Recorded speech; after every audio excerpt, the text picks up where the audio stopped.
ऐसा आपने उस दिन लिखा हुआ था ना, ये वाला सीक्वेंस एक ऐसे आ रहा होगा, रेडियो वेव, दिन क्या आया था बोलना, माइक्रोवेव, दिन क्या आया था, इंफ्रारेड। ये आपको याद भी रखना है प्लीज, ठीक है ना, इसका एप्लीकेशन और ये रेंज, ठीक है ना, मैंने आपको होमवर्क बोला हुआ था, इसका एप्लीकेशन, वेवलेंथ रेंज और फ्रीक्वेंसी रेंज प्लीज आप याद रखना सभी का, ठीक है ना। इसके बाद क्या था, radio, micro, infrared, I think इसके बाद आया था विजुअल, ठीक है ना, फिर आया था यूवी, अल्ट्रावायलेट रेज, फिर लास्ट में क्या था, गामा रेज। ऐसे ही कुछ था, देख लेना सीक्वेंस एक बारी। यूवी के बाद एक्सरे था। हाँ, तो इन सभी के ना एप्लीकेशन आपको याद रखने हैं प्लीज। क्लियर रहेगा, बात नहीं प्लीज, इतना याद रहेगा, ठीक है ना। इसके सभी के एप्लीकेशन प्लीज आप याद रख लेना, फ्रीक्वेंसी रेंज भी आप याद रख लेना, वेवलेंथ रेंज भी आप याद रखना, ठीक है ना। ये हमारा अलग से चैप्टर है पूरा, इसको तो पूरा अलग चैप्टर पढ़ेंगे, इसकी बात नहीं करते हैं, बाकी सभी का आप प्लीज याद रखना, ठीक है ना। ये पूरा एक चैप्टर है, मॉडर्न फिजिक्स में आएगा, ठीक है ना, अलग से पढ़ेंगे पूरा। आप ऐसे पढ़े थे ना, जब आप यहां से इस साइड आगे बढ़ रहे थे, वेवलेंथ क्या हो रही थी बोलना, इंक्रीज हो रही थी, याद है ना, वेवलेंथ इंक्रीज हो रही थी। अगर वेवलेंथ इंक्रीज होगी, एनर्जी इंक्रीज होगा, सॉरी डिक्रीज होगा, ऐसे बोल सकते हो, फ्रीक्वेंसी इंक्रीज होगा, हाँ, फ्रीक्वेंसी डिक्रीज होगा, एनर्जी भी डिक्रीज होगा। क्लियर रहेगा ना, क्या चीज,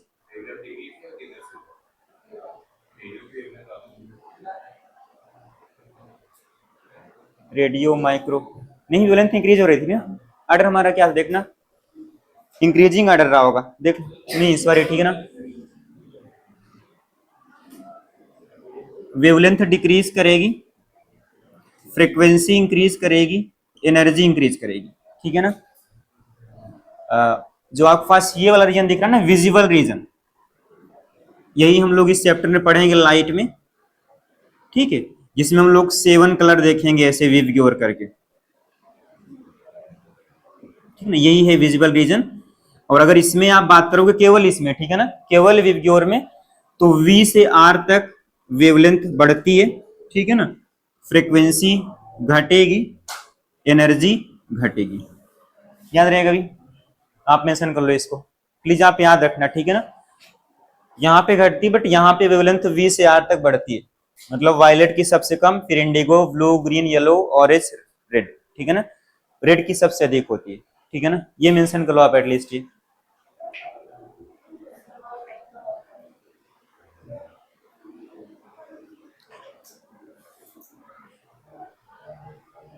हम लोग यही रीजन की बात करेंगे, ठीक है ना, इस चैप्टर में विजिबल रीजन की।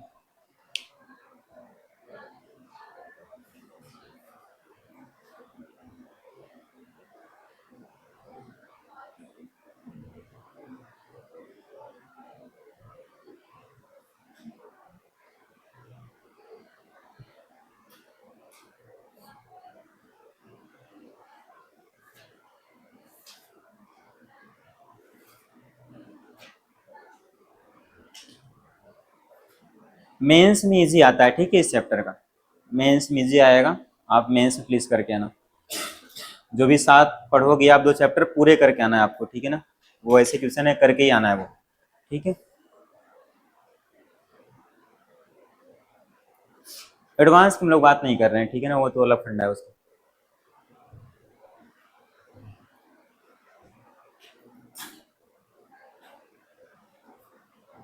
लिख गया ना सभी का, लिख गया सभी ना, ठीक है।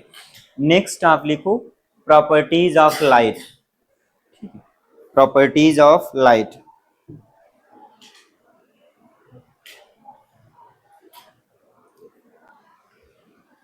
ये रेंज आपने लिख किया ना, ठीक है। इसकी तो आप एप्लीकेशन, वेवलेंथ और ये सब कुछ आप याद रखोगे प्लीज, ठीक है। नेक्स्ट आप लिखो properties of light, properties of light,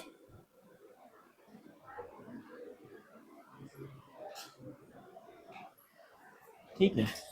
पहले इसमें फर्स्ट प्रॉपर्टी लिखो आप, the speed of light mention करो आप।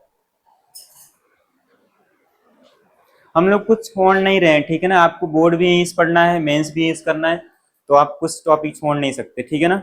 एक भी वर्ड आप छोड़ नहीं रहे हो कि कुछ भी छोड़ दिया बोर्ड का, क्लियर रहेगा ना। तो हम लोगों को ध्यान रखें, हम लोग को बोर्ड भी देना है एग्जाम, ठीक है लक्ष्मी, इसलिए कुछ नहीं छोड़ रहे हैं, ठीक है ना। क्योंकि आपको बोर्ड को भी देना है और यहीं पढ़ के देना है, कहीं बाहर से मत पढ़ना, ठीक है ना, क्लियर रहेगा।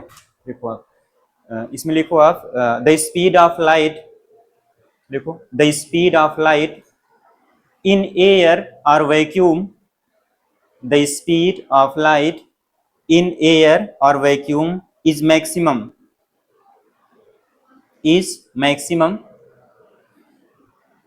और ब्रैकेट में आप मेंशन कर लो c is equal to 3 into 10⁸ metre per second.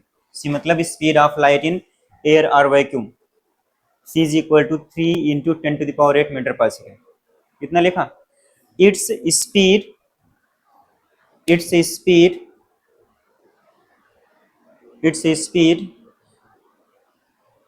get reduced its speed gets reduced if it will enter into another medium, ठीक है। मतलब अगर एक लाइट वेव एयर चल के कहीं भी इंटर करेगी, ग्लास, ठीक ना, वाटर कहीं भी इंटर करेगी, हमेशा उसकी स्पीड घट जानी है, क्लियर रहेगा ना, हमेशा घट जाएगी, ठीक है ना। नेक्स्ट प्रॉपर्टी आप लिखो ऐसे रो करके, ठीक है। Light carrying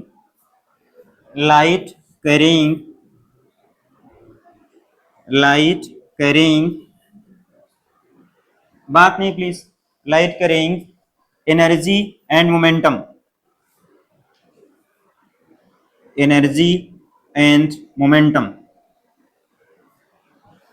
light carrying energy and momentum, ठीक है। थर्ड प्रॉपर्टी आप लिखना,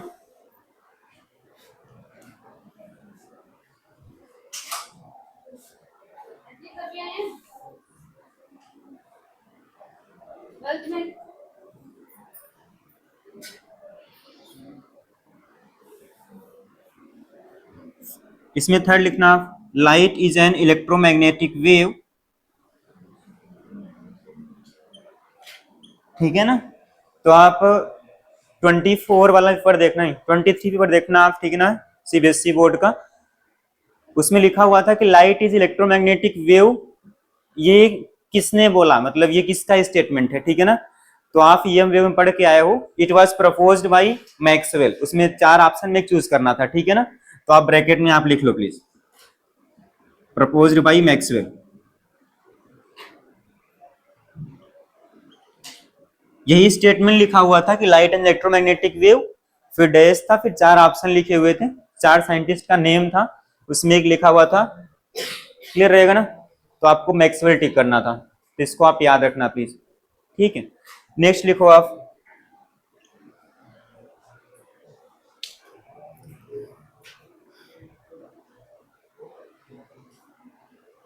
अच्छा बात नहीं यार प्लीज, आपने ना जब वेव चैप्टर पढ़ रहे होगे, उसमें 2 टाइप्स का पढ़ा हुआ था, ठीक है ना, एक मैकेनिकल वेव, एक नॉन मैकेनिकल वेव, याद है ना।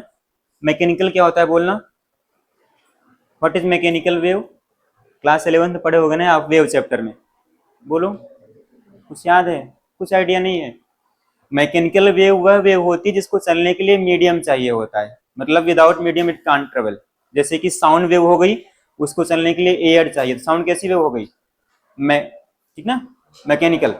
And what is non mechanical wave, जिसको चलने के लिए कोई मीडियम नहीं चाहिए होता है। जैसे आप ये लाइट बोल रहे हो ना, लाइट विदाउट मीडियम भी ट्रेवल कर सकती है, क्योंकि स्पेस में कुछ भी नहीं होता, वहां भी चलती है, क्लियर रहेगा ना। तो मैकेनिकल वेव मीन्स होता है जिसको चलने के लिए मीडियम चाहिए होता है, नॉन मैकेनिकल मीन्स क्या होता है, जिसको चलने के लिए मीडियम नहीं चाहिए होता है, क्लियर रहेगा ना। तो नीट का प्रीवियस ईयर में है, यही स्टेटमेंट ही है, ठीक है ना, क्लियर रहेगा ना, कि लाइट कौन सी टाइप की वेव है। तो आपको बोलना है कि लाइट पहली चीज नॉन मैकेनिकल वेव है, ठीक है इतना। और सेकेंड थिंग, आपके पास उसमें भी दो टाइप्स की होती हैं वेव। एक आपने वहां पढ़ा, सुन लो पहले फिर करना, बाकी आप पढ़ो, आपका काम है जैसे भी करना आप। एक आपने पढ़ा होगा लॉन्गिट्यूडनल वेव, एक आपने पढ़ा रहा होगा transverse wave.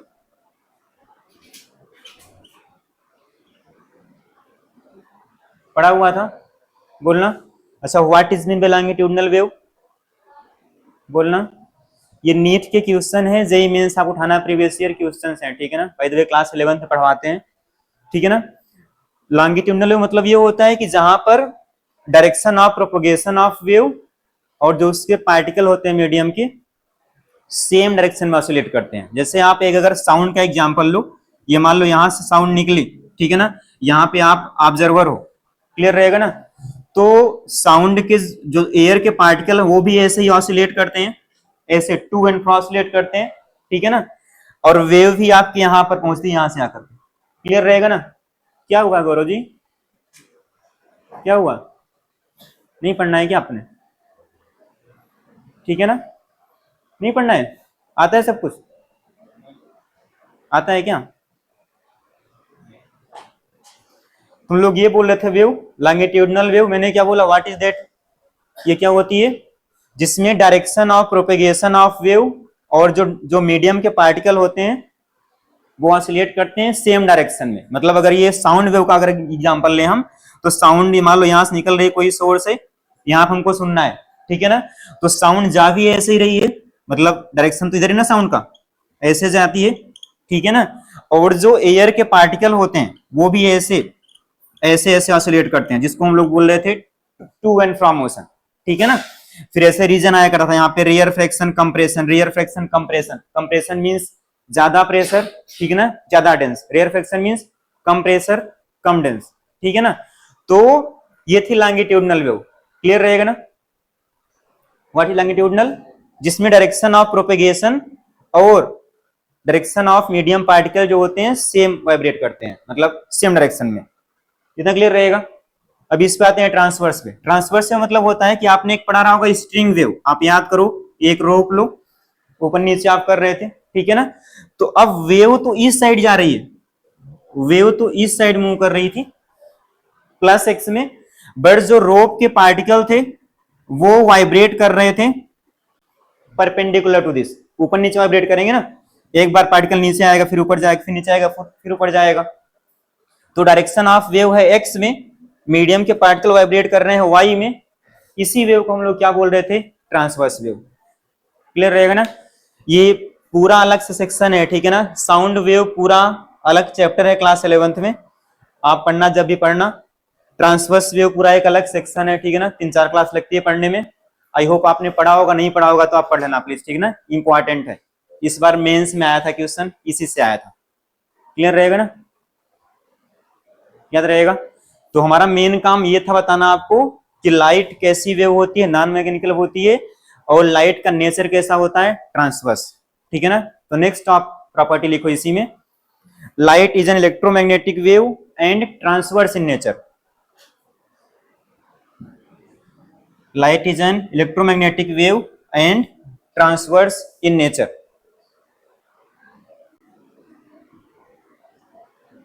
Transverse in nature, transverse in nature, याद रहेगा ना। तो आप याद रखना कि लाइट में जो पार्टिकल होते हैं वो उसके परपेंडिकुलर वाइब्रेट करते हैं जिधर वेव जाती है, इसीलिए आप बोलते हो ट्रांसवर्स, ठीक है ना। नेक्स्ट आप लिखना, फिफ्थ प्रॉपर्टी आप लिखना, द फार्मूला, ऐसे लिखना, the formula, the formula, the formula V is equal to, V is equal to wavelength into frequency. The formula V is equal to wavelength into frequency is applicable to light, is applicable to light.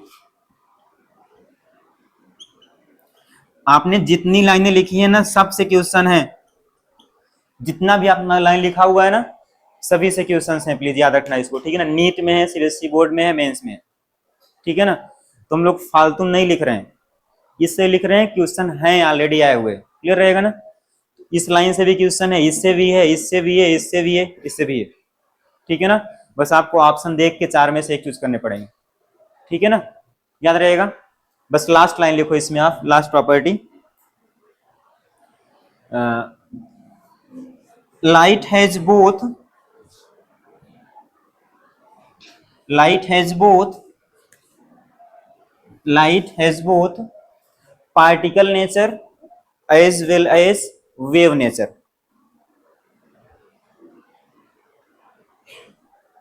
light has both light has both particle nature, light has both particle nature and wave nature, and wave nature. light has both particle nature and wave nature, ठीक है ना। that means light has dual nature, light has both particle nature and wave nature, that means light has dual nature, ठीक है ना।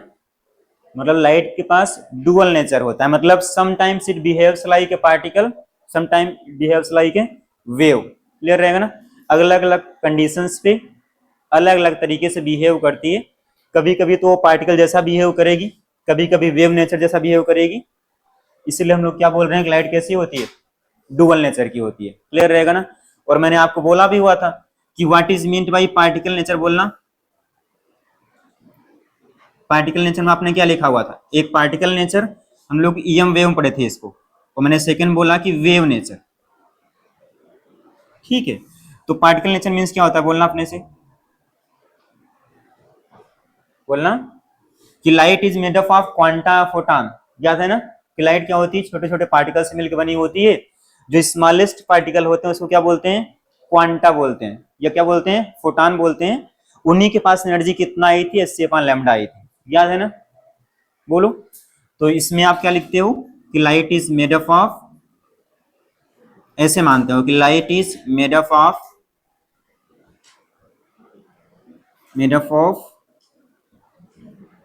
light is made up of very small particle, very small particle,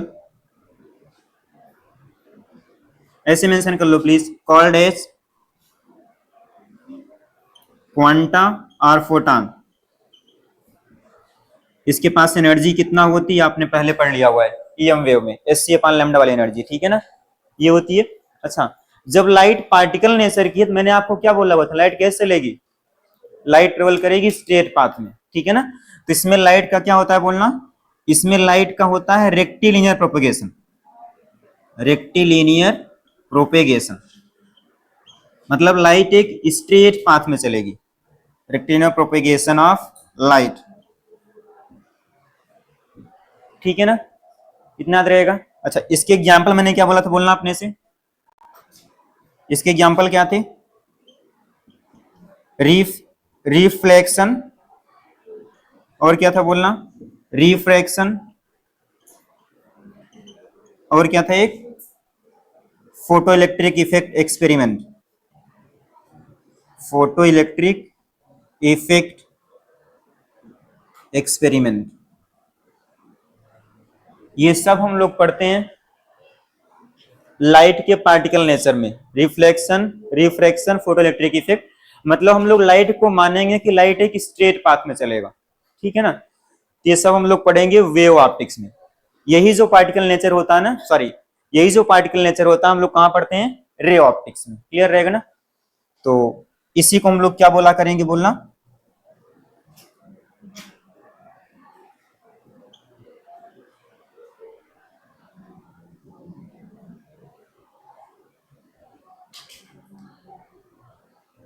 आप mention कर नीचे, ठीक है ना।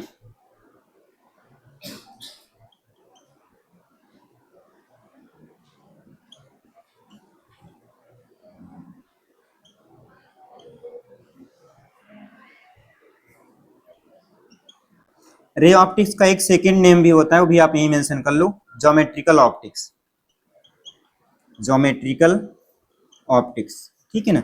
इन ray optics bracket में आप लिखो ज्योमेट्रिकल ऑप्टिक्स, वी स्टडी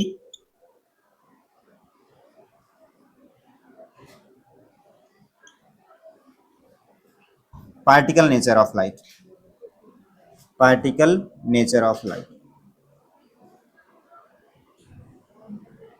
ठीक है ना। तो जो हम लोग बोल रहे हैं कि लाइट का पार्टिकल नेचर होता है, तो उस ब्रांच को हम लोग क्या बोलेंगे, रे ऑप्टिक्स या geometrical optics.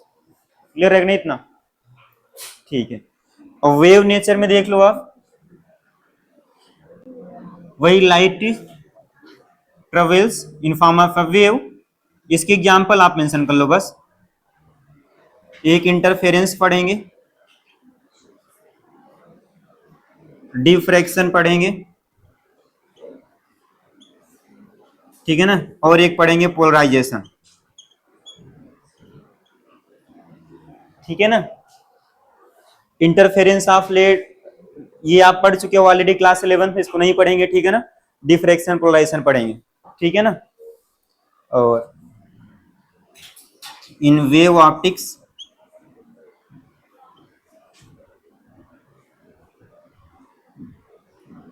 We study the wave nature of light, wave nature of light, ठीक है। ये हमको मेनली पढ़ना है। तो अपने सिलेबस में हमको क्या पढ़ना है, रिफ्लेक्शन रिफ्रैक्शन पढ़ेंगे हम लोग ज्योमेट्रिकल ऑप्टिक्स में, ठीक है। मिरर आएगा, फिर लेंस आएगा, ठीक है, प्रिज्म आएगा, अलग अलग चीज आएगा। और वेव नेचर में क्या पढ़ेंगे, इंटरफेरेंस, डिफ्रैक्शन, पोलराइजेशन, ठीक है। तो ये हमको 5 पढ़ने फिनोमेनन, और ये बहुत लेंदी चैप्टर जाएगा, ठीक है।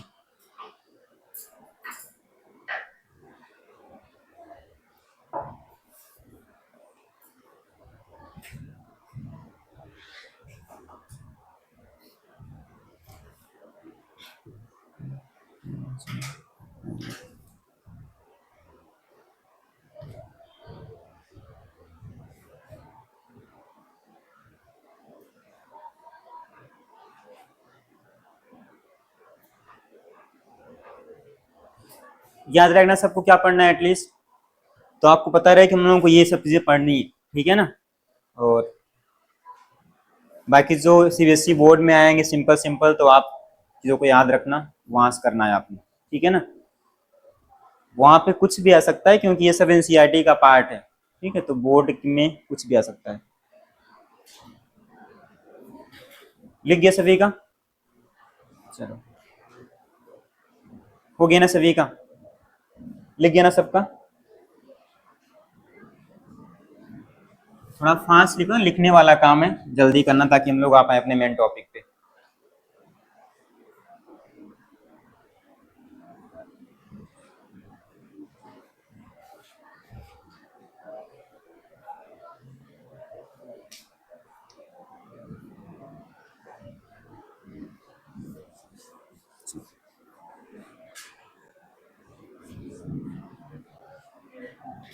चलो यहाँ पे सुन लो, ठीक है ना, उसको मैं इन डिटेल नहीं लिखेंगे, बस इसे यहाँ पे देख लो। अच्छा, व्हाट इज मीन बाई रे ऑफ लाइट, बोलना अपने से please.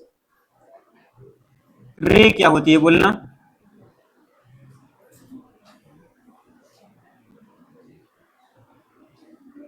What is mean by रे, ठीक है ना। जो आपके पास एक लाइट होती है ना, जब स्ट्रेट पाथ में चलती है, सिंपल जैसे मान लो कोई आपके पास लाइट है, लाइट वेव है, ऐसे एक स्ट्रेट पाथ में चल रही है, इसी को हम लोग क्या बोलते हैं, रे बोलते हैं, ठीक है ना। बात नहीं प्लीज, जो स्ट्रेट पाथ क्या बोलते हैं, रे बोलते हैं, ठीक है ना। इसको आप याद रखना। और एक हम लोग वर्ड यूज करेंगे, बीम ऑफ लाइट, वो क्या होता है, बोलना। बीम ऑफ लाइट क्या होता है, बोलना प्लीज। हाँ, ऐसे बोलना है कि बंडल ऑफ, ऐसे लिखना, बंडल ऑफ रे of light. What is beam, bundle of रे ऑफ लाइट, मतलब अगर 5-10 जितने भी आप ले लो, उसको आप क्या बोलोगे, कंबाइन करके आप बीम बोला करते हो, ठीक है ना। कंफ्यूजन होना प्लीज। तो बीम मतलब क्या हो गया, मान लो हमने ये पूरा लिया वेव, इसको आप क्या बोलोगे, पूरा बीम ऑफ लाइट। एक से अधिक अगर आप रे ले रहे हो उसको आप बोलोगे बीम ऑफ लाइट, ठीक है ना। और हम लोग तीन टाइप्स की बीम मेंशन करते हैं, एक हम लोग बोला करते हैं कन्वर्जेंट बीम, कन्वर्जेंट बीम वो क्या होता है बोलना। तो कन्वर्जेंट बीम आप डिफाइन कैसे करते हो, यहां आप देखना एक बारी प्लीज, सुन लो फिर लिखना।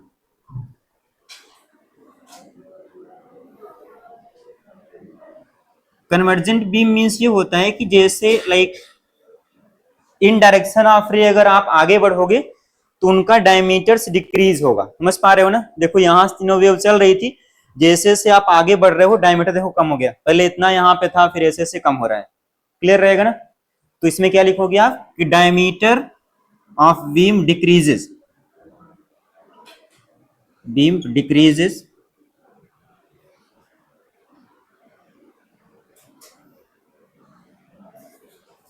decreases as we proceed in direction of beam।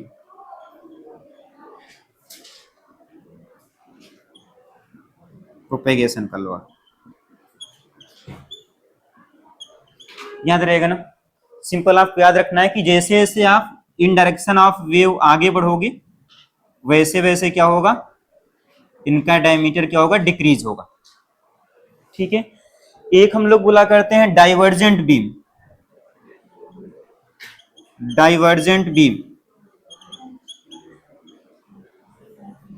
वो क्या होता है बोलना।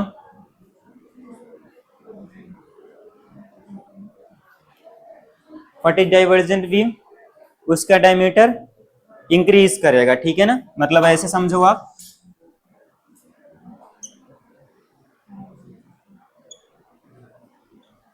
ऐसे अगर आप आगे बढ़ोगे तो क्या करेगा, डायमीटर क्या करेगा, डिक्रीज करेगा, ठीक है ना। मतलब एक डाइवर्जेंट बीम को अगर आप पीछे बढ़ाओगे ना तो किसी एक पॉइंट पे मिल जाएंगी, ठीक है ना, किसी एक पॉइंट पे मिल जाएंगी, ठीक है। एज वी प्रोसीड, इसमें आप मेंशन कर लेना, as we proceed in direction of propagation diameter of beam increases, ठीक है। तो diameter of beam increases, beam increases, diameter of beam increases as we proceed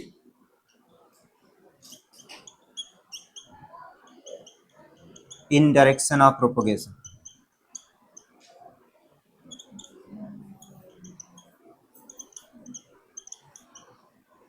ठीक है ना, बहुत बेसिक बेसिक है बट प्लीज आप याद रखना, ठीक है ना, उस टाइम ना बोलना पड़े लाइक कहीं लैंग्वेज लिखा जाए तो, ठीक है। एक और हम लोग पढ़ा करते हैं पैरेलल बीम, वो क्या होता है बोलना, पैरेलल बीम, ठीक है। तो पैरेलल बीम में लाइक ये अगर पैरेलल लाइट रेज है तो जो उनका डायमीटर रहेगा देखो हर जगह क्या रहेगा, चेंज नहीं होगा, ठीक है ना। Diameter of this beam, diameter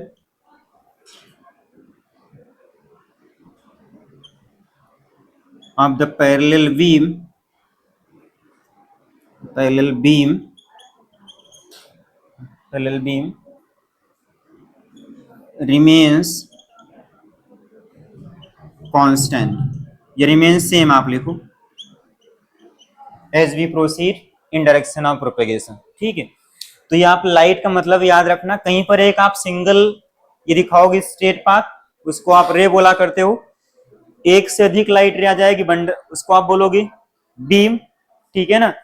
beam में कन्वर्जेंट आप याद रखना, डाइवर्जेंट आप याद रखना, पैरेलल बीम आप याद रखना, ठीक है। तो कोई आपसे ये नहीं पूछेगा कि व्हाट इज पैरेलल बीम, बात नहीं प्लीज, बट आपको न्यूमेरिकल में आएगा, ठीक है ना, बोला रहेगा कि पैरेलल बीम, डाइवर्जेंट बीम, तो आप वहां पे समझना कि ये बीम ऐसे ड्रॉ करनी है, ठीक है ना, पीछे याद रहेगा। तो न्यूमेरिकल्स में लैंग्वेज में आएगा, प्लीज ध्यान रखना इसको, ठीक है ना। बाद में क्या होता है कि फिर बोलते हैं कि कैसे ड्रॉ कर दिया ये चीज, ठीक है ना। तो ये होती है तो इसलिए हम लोग ऐसे ही ड्रॉ करेंगे, ठीक है।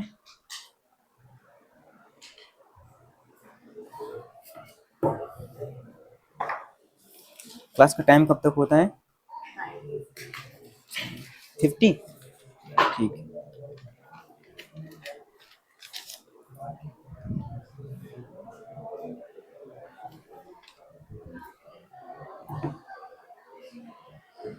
लिख गया सभी का? बात नहीं प्लीज, पीछे लिख गया ना? सिंपल सिंपल है यार, लिख जाओ। लिख गया ना सही? डाउट नहीं रहेगा ना? पैरेलल मतलब पैरेलल लाइट रेस, ठीक है ना? कन्वर्जेंट मींस वो किसी एक पॉइंट पे मिलेंगे तो डिक्रीज होगा डायमीटर, ठीक है ना? यहाँ पे क्या होगा? इंक्रीज होगा। अरे भाई पीछे याद रहेगा ना सब कुछ? सभी को याद रहेगा? ठीक है, चलो आप नेक्स्ट लिखो इसमें। ये लिख गया ना सभी का? ठीक है।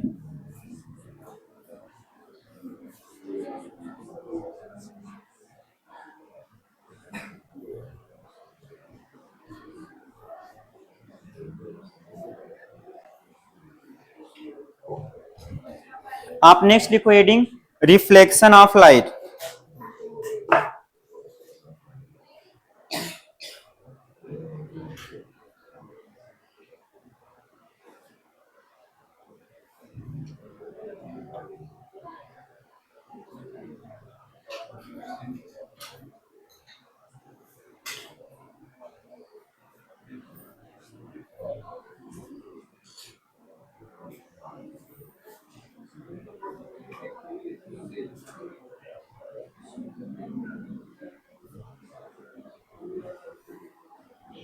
यहां से हम लोग का मेन काम स्टार्ट होता है, ठीक है?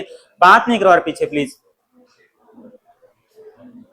बात नहीं करो, ठीक है ना? बाद में लगेगा फिर कहां से निकल गया सब कुछ, समझ नहीं आएगा।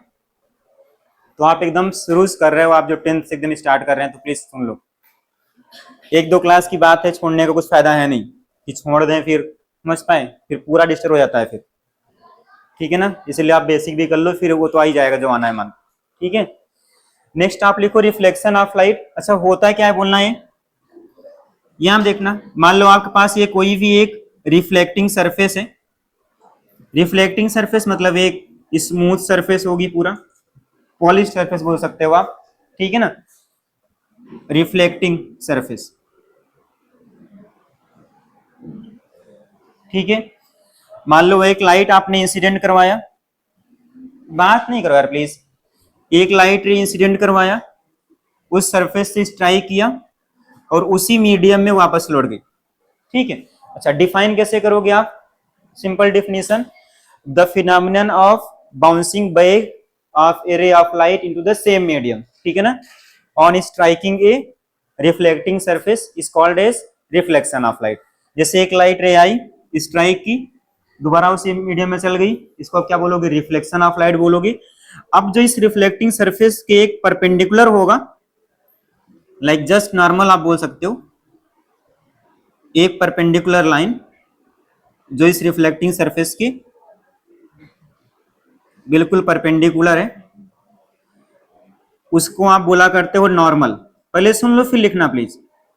और जो लाइट रे इंसिडेंट करवाया आपने, उसको आप बोला करोगे इंसिडेंट रे, ठीक है ना?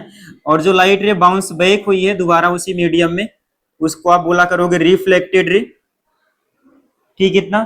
और जो नॉर्मल और एंगल इंसिडेंट रे के बीच एंगल बनेगा, उसको हम आई से लिखा करेंगे, और नॉर्मल और रिफ्लेक्टेड रे के बीच एंगल आर से लिखा करेंगे, ठीक है ना? हम लोग आई को क्या बोलेंगे? Angle of incidence. आर को क्या बोलेंगे? एंगल ऑफ रिफ्लेक्शन, ठीक है? तो पहली चीज रही। और इस पॉइंट पे जहां पे तीनों मिल रहे हैं, normal, incident ray, reflected ray, उसको हम बोला करेंगे पॉइंट ऑफ इंसिडेंस, ठीक है इतना? तो डिफाइन कैसे करोगे आप बोलोगे the phenomenon of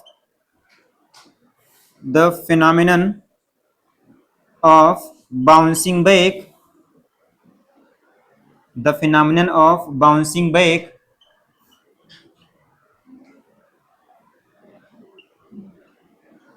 bouncing back of ray of light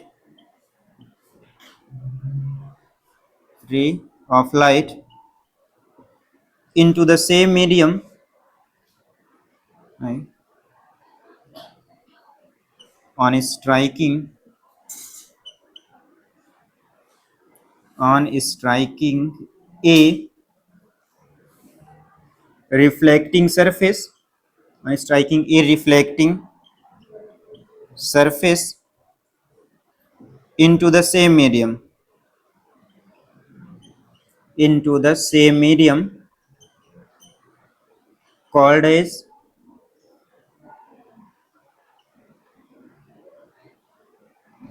reflection of light.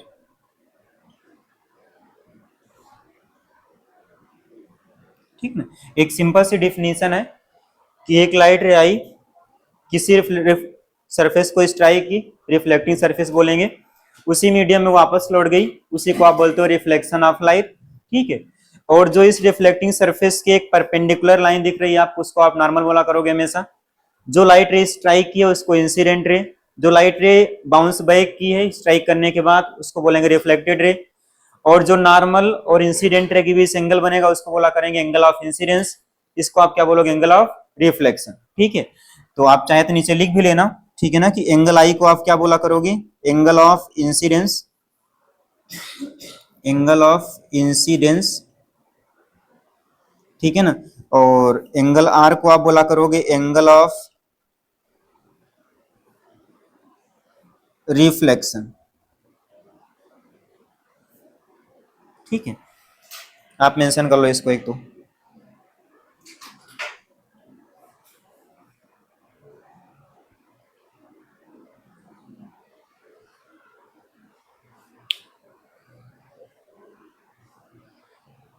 इसको आप प्लीज क्लास वाइज पढ़ते जाना प्लीज, ठीक है ना, आपके 7 क्वेश्चन मेंस में हो जाएंगे, मतलब करने ही आपको है तो यहाँ से, ठीक है ना, ये और मॉडर्न फिजिक्स छोड़ना ही नहीं है, क्योंकि अगर आप क्लास का भी कर लोगे तब भी हो जाएगा क्वेश्चन तो। ठीक है, इसलिए बोल रहा हूँ कि आप सुन लो ध्यान सभी। ठीक है लक्ष्मी, कम से कम 8 क्वेश्चन आएंगे नीट में, मेंस में तो 7 रहेंगे, 8 या 9 हो सकते हैं नीट में, दो जो बचे हैं सेक्शन, तो 9 और इजी आएंगे 9, जिसको आप देख करके टिक कर देना मॉडर्न फिजिक्स में। तो इसमें कैलकुलेट करना पड़ेगा कुछ, बट उसमें तो कैलकुलेशन भी नहीं है नेक्स्ट पार्ट में। ठीक है, नीट के हिसाब से देखें अगर तो ये हो गया, लिख गया सभी का। चलो अब नेक्स्ट इसी में हेडिंग लिखो आप laws of reflection of light, laws of reflection of light.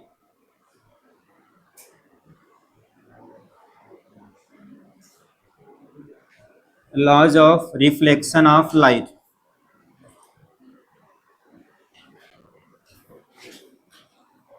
ठीक है, तो आपने पहले ही पढ़ा होगा, कितने नियम होते हैं बोलना, there are 2 laws of reflection, याद है ना लक्ष्मी, कौन कौन से बोलो।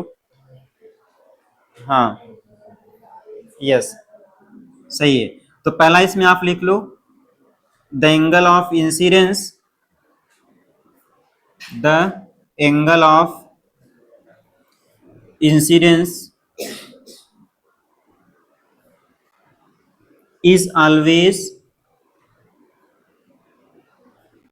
the angle of incidence is always equal to angle of reflection, angle of reflection। Angle of incidence हमेशा एंगल ऑफ रिफ्लेक्शन के इक्वल होगा, मतलब आप ब्रैकेट में आप चाहे तो लिख ना कि angle i always equal to angle r. Angle of incidence हमेशा एंगल ऑफ रिफ्लेक्शन के इक्वल होगा। ठीक है, सेकेंड नियम क्या था बोलना, सेकेंड रूल क्या था लक्ष्मी बोलना, कौन कौन से बोलो। हाँ, तो सेकेंड भी आप लिख लो, इंसिडेंट रे कॉमा रिफ्लेक्टेड रे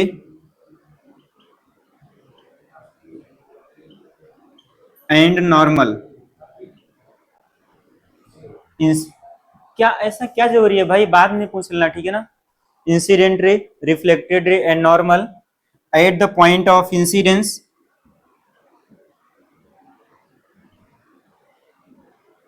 at the point of incidence all lie in the same plane, in the same plane।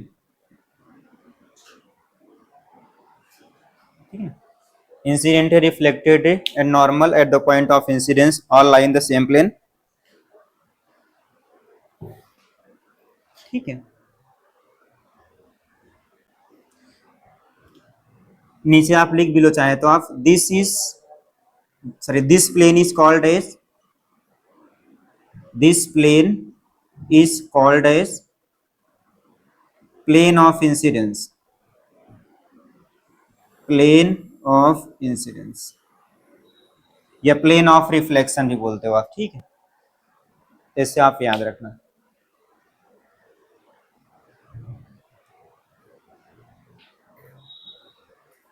इसमें आप एक चीज अपने से प्रूफ करोगे, ये लिख गया सभी का।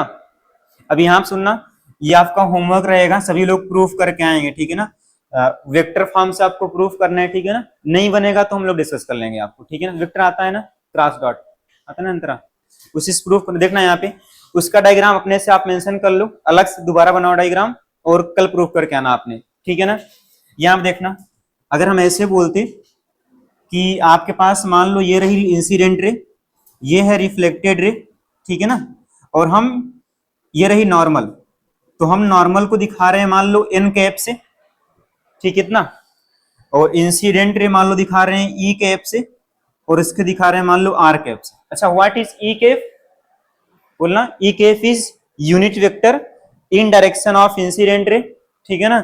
Are cap is unit vector in direction of reflected ray, और एन कैप क्या बोलना, यूनिट वेक्टर। ठीक है ना, तो आपको प्रूफ क्या करना है, आपको प्रूफ ये करना है कि E cap dot N cap cross R cap 0 आएगा, ये आपको प्रूफ करना है। ठीक है ना, प्रूफ दिस लिख लो आप, इसको करके आओगे आप पहले चीज।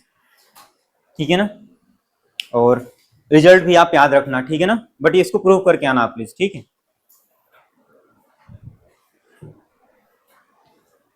क्वेश्चन है। ठीक है ना, मेंस में भी एक बारी क्लियर रहेगा ना, वहां पर उन्होंने आई कैप लिखा हुआ था और बाकी सेम था। ठीक है, तो ये मेंस का क्वेश्चन है, यही क्वेश्चन है कि 0 होता है। क्लियर रहेगा ना, समझ पा रहे हो ना इधर लक्ष्मी, इसको याद रखना, आपके नीट में भी क्वेश्चन है। ठीक है ना, यही सेम लाइन 0, 4 ऑप्शन ये टिक करना था। ठीक है, तो इसको आप याद तो रखोगे ही, और इसका प्रूफ भी आप करके आना, नहीं आएगा तो हम लोग कर लेंगे प्रूफ क्लास में।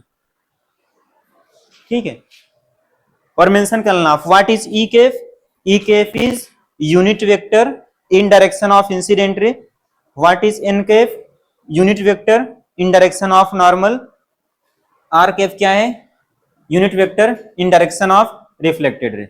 आप ट्राई करना 5-10 मिनट, नहीं आएगा तो हम लोग कर ही लेंगे बाद में। ठीक है, कल ही कर लेंगे, क्लियर रहेगा, ट्राई करना बट प्लीज। ठीक है, और ये वाला एंगल आप चाहे तो आई और आर मेंशन कर लो आप। ठीक है,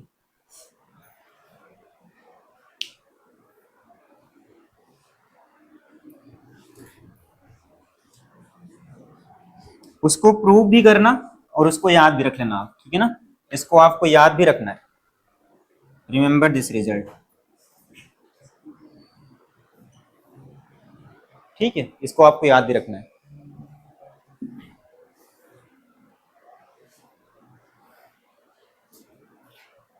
याद रहेगा ना,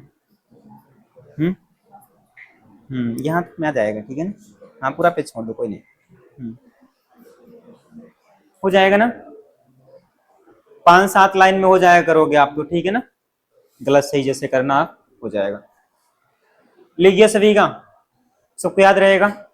ठीक है, चलो नेक्स्ट एक हेडिंग और लिख लो आज, बस फिर नहीं पढ़ेंगे आज, इतना ही पढ़ेंगे। नेक्स्ट आप लिखना types of reflection of light. Next आप लिखना types of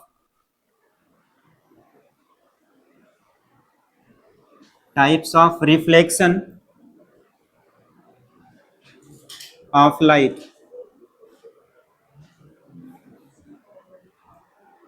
types of reflection of light. ठीक है, कितने टाइप्स होता है बोलना, कुछ आइडिया है, कौन बता रहा था, लक्ष्मी कितने टाइप्स के हैं, कितने टाइप्स होते हैं, नहीं पढ़े हो, पढ़ा होगा ना टाइप्स 10th में, याद है कुछ, बोलो। याद है किसी कुछ टाइप्स ऑफ रिफ्लेक्शन, अंतर आप नहीं याद है? चलो इसमें फर्स्ट आप टू टाइप्स के होते हैं, ठीक है ना।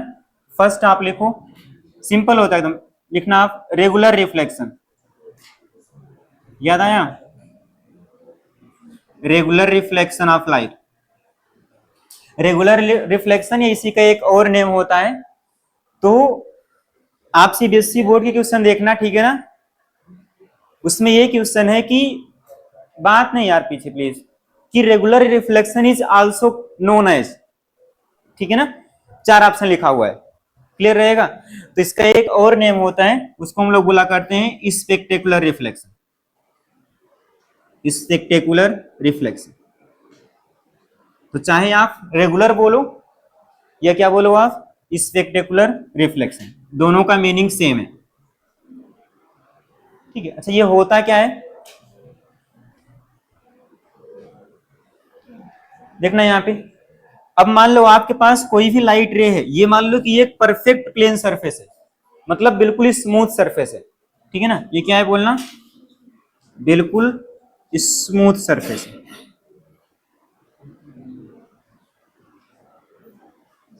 ये स्मूथ रिफ्लेक्टिंग सरफेस है, ठीक है ना। स्मूथ रिफ्लेक्टिंग सरफेस, ऐसे देख लो आप, बस डिफाइन मत करो। तो what is mean by this reflection, अगर किसी परफेक्टली स्मूथ सरफेस पे अगर आप पैरेलल लाइट रेज इंसिडेंट करवाओ, देखो ये क्या है, पैरेलल इंसिडेंट रेज है, मतलब जितनी इंसिडेंट रेज दिख रही है क्या है, सभी एक दूसरे के पैरेलल हैं। इतना क्लियर रहेगा, पीछे इतना क्लियर है। तो जो इनकी रिफ्लेक्टिंग, ये भी आपस में क्या होंगी बोलना, पैरेलल होंगी।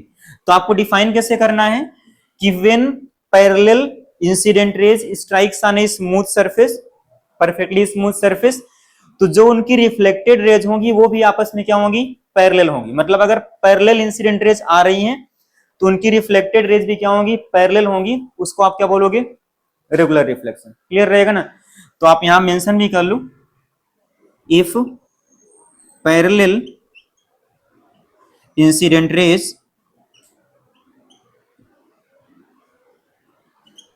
Parallel incident rays strikes on a smooth surface, या परफेक्टली स्मूथ सरफेस आप बोल सकते हो, smooth reflecting surface, smooth reflecting surface, then their reflected rays, then their reflected rays are also parallel to each other, so parallel to each other, ठीक है। आप यहां भी चाहे तो मेंशन कर लेना कि ये क्या है, पैरेलल इंसिडेंट रेज है, पैरेलल इंसिडेंट रेज है। ये क्या है बोलना, these are the parallel reflected raise.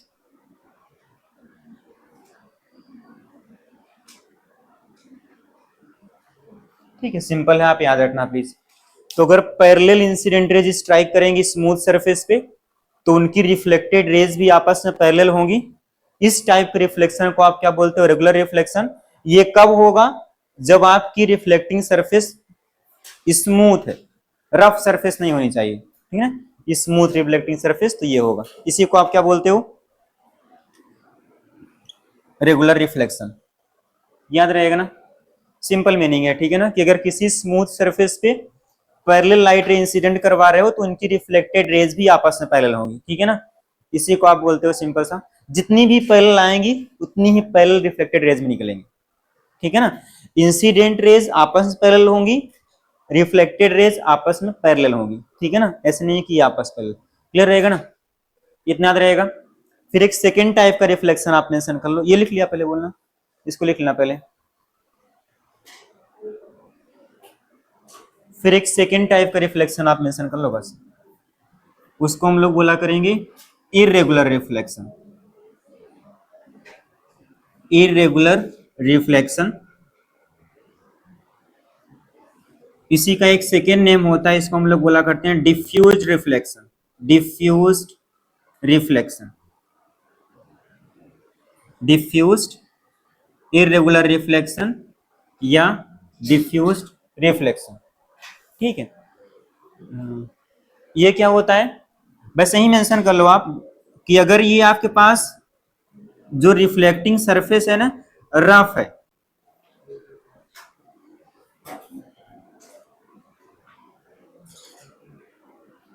This is rough reflecting surface, rough reflecting surface. ठीक है, तो होगा क्या कि अगर आप इस रफ रिफ्लेक्टिंग सरफेस पे आप पैरेलल लाइट रे इंसिडेंट करवा रहे हो, these are suppose that parallel incident rays, parallel incident rays. ठीक है, तो जो उनकी रिफ्लेक्टेड रेज होंगी आपस में पैरेलल नहीं होगी, देखो किसी भी एंगल से चली गई, समझ पाए। तो आप क्या बोलोगे यहां पे, reflected rays are not parallel to each other, reflected rays are not parallel, are not parallel to each other। ठीक है, बस इससे आप लिख लो, अगर पैरेलल इंसिडेंट रे स्ट्राइक कर रही हैं तो रिफ्लेक्टेड रे आपस में पैरेलल नहीं है। ठीक है ना,